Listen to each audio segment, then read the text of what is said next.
Demək, az əvvəl Elşadla danışıram. Qayıdıb mənə deyir ki, sənin xəbərin var manav. Hökumət 11 il ərzində bir söyüş söyləyən blogerə və bir partiyaya nə az nə çox 48 milyon manatdan çox 48 milyon yarım manat pul xərcləyibdir. Mən dəhşətə gəldim, açıqım. Mən dəhşətə gəldim həqiqətən. Qoy oturun biraz. Oturun bu gözəl mənzərəyə bax belə. Hə. Demək dostlar, mənim ağlıma avtomatik bir hesablama gəldi ki, bu söyüş söyləyən bloger və müxalifət partiyası. Burada təbii ki, müxalifət partiyası deyiləndə ya AXCP-dir, ya Müsavatdır. Təbii ki, real variantlar bunlardır və inandırıcıdır ki, bəli, 48 milyondan çox hökumət pul xərcləyə bilər AXCP-yə və Müsavata. Və bloger məsələsindən gəlmək istəyirəm. Bloger nədir? Söyüş söyləyən blogerlərdən ən tez başlayanı, Orduxan tez başlayıb, amma Orduxan söyüş söyməyibdir. Daha sonra Rafael'dir, o da 2015-ci ildən başlayıb, o da 11 il eləmir. Qabil'də o da 11 il eləmir. Bəs kimdir, hansı söyüş söyləyən blogerdir ki, ona o iki nəfərə, həm partiya, həm o blogerə milyonlarla pul xərclənir. Belə bir variant ağla gəlir, o da ki, belə deyim, 10 il və üstü blogeri eləyən və bu gün də söyüş söyləyən, Amerikada yaşayan Mehmandır. Mənim ağlıma ilk gələn Mehman oldu ki, bəli, Mehman ola bilər ki, Mehman ola bilər. Niyə olmasın ki? Hakimiyyətdən alıbdır, yiyibdir, belə dəcəb eləyibdir, yiyibdir, zor eləyib, yeməyən payın yeyərlər, haqqını tələb eləməyən xalqını alıb basıb haqqını yeyərlər. Gözəl, turistik şəhərdəyəm. Xarici ölkələrdən gəlirlər, dağıdırlar. Demək, dünən mənim qaldığım şəhərdə yeri gəlmişkən. Mənim qaldığım şəhərdə demək, 4 dənə mənim məlumatlar gəlib çatırıq. 200 gün bundan qabaq daha doğrusu. 200 gündən qabaq mənim qaldığım şəhərə 4 dənə məmur övladı gəlibdi Azərbaycandan. Bu şəhər və ətraf şəhərləri gəziblər. Araşdırıram ki, hansı məmur övladlarıdır. Nəysə, mövzuya qaydaq.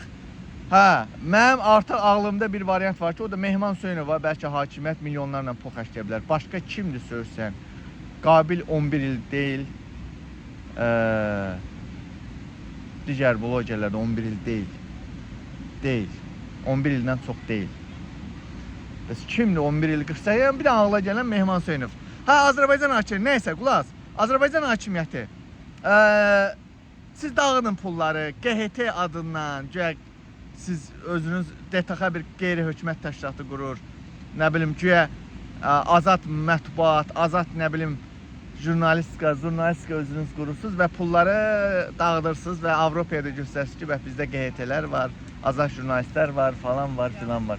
Dağıdın pulları, dağıdın Azərbaycan hakimiyyəti. Sonra da gəlin İsveçrəyə də, burada pulları dağıdın, İlham Əliyevin İsveçrə banklarında, onu mən yaxın günlərdə çıxarışım verəcəm, narahat olmayın. Artıq mən böyük bir işlərə girişmişəm. Bu yeri gəlmişəm, bu yumurta əməliyyatından sonra mənə çoxlu zənglər gəldi. Həm Twitterdən, həm oradan-buradan çoxlu zənglər gəlib, araşdırma edirəm ki, bizə həqiqətən bir çox şeylərin diqqətini cəlb eləmişəm. Demək, Azərbaycan hakimiyyəti, siz əmr verin İsveçrədəki o pulla tutduğunuz o köpəklərinizə əmr verin. Mənim burada həm miqrasiyada olsun, həm məhkəmə sistemində olsun, həm nə bilim, orada pulla basın mənim həyatımı qaraltmağa. Saçın evi yoxdur, amma mən də boş dayanmıram, işimi görüb böyük bir iş gedir. Ananızın ağzına verəcəm Azərbaycan hakimiyyəti. Və dayanmayacam. Demişəm, bunu da təkrar edirəm, yenə də keçən video 15 dəqiqalıq videoda da dedim və bir daha təkrar edirəm. Demək, təxminən 10 gün bu mənim bu pravaya şikayət vermişəm vəkillə birlikdə, qanuni şəkildə belə necə lazımdır. Hansı ki, bu profesional, belə deyim də, Nəqliyyat Nazirliyi ilə bağlı bir vəkil, onunla işləmişəm, bir şikayət yazmışam. Oradan hansı ki, pozitiv cavab gözləyirəm ki, gəlməlidir məcbur, çünki başqa variant yoxdur. Oradan əgər yenə də desələr ki, yox, biz ağamız İlham Əliyev hakimiyyətindən belə bir əmr almışıq ki, bəs sənə prava verməyəcək, süründürəcək. Eləcə digər bu pasport məsələləri ilə bağlı məhkəmədən də eyni qaydada desələr ki, yox, biz ağamız İlham Əliyev zat alilərindən əmr almışıq, problem yoxdur. Mən Allahdan başqa heç kimdən qorxmuram, itirəcəyim də heç bir şey yoxdur. Növbəti dəfə demişəm, məktub əlimə keçər-keçməz və bir iki günə deyirəm, TikTok açır və yaxud da siz sürətləndirmək istəyirsə TikToku tez bağlasanız, bu dəfə əlimə yumurta yox dostlar. Bax, bunu görürsünüzmü? Bax, daş. Bunun yekəsi olacaq. Daş görürsünüzmü?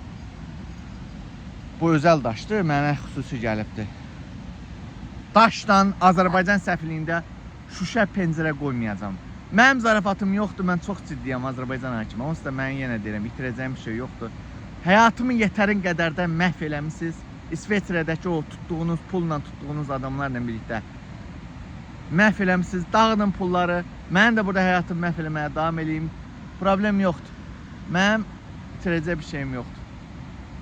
Diplomatik kriz çıxsın mənim daşacağıma ki, heç nə qozuma deyil. Bir canım var, gəlin onu da alın, problem yoxdur. Məcbur eləyəsiz, gedəcəm 1 litr benzin götürüb gedəcəm. Da onda vəbşim diplomatik krizin kralı çıxacaq. İsveçrə parlamentin qarşısında özüm od vuracağım, deyəcəm indi alın. Gedin indi o Azərbaycan hakimiyyətinin o İsveçrənin daxilindəki o pulla ələ aldığı şeylər var ha. Bax onlara görə. Dağıdın pulları, 40 neçə milyon yox, milyard dağıdın. Mən öz haqqımı alacağım. Mən zarafat. Daşı da göstərdim ki, yəni deyəsin. Bu daş növbəti dəfə Azərbaycan səfirliyi, Fuad. Hazır ol.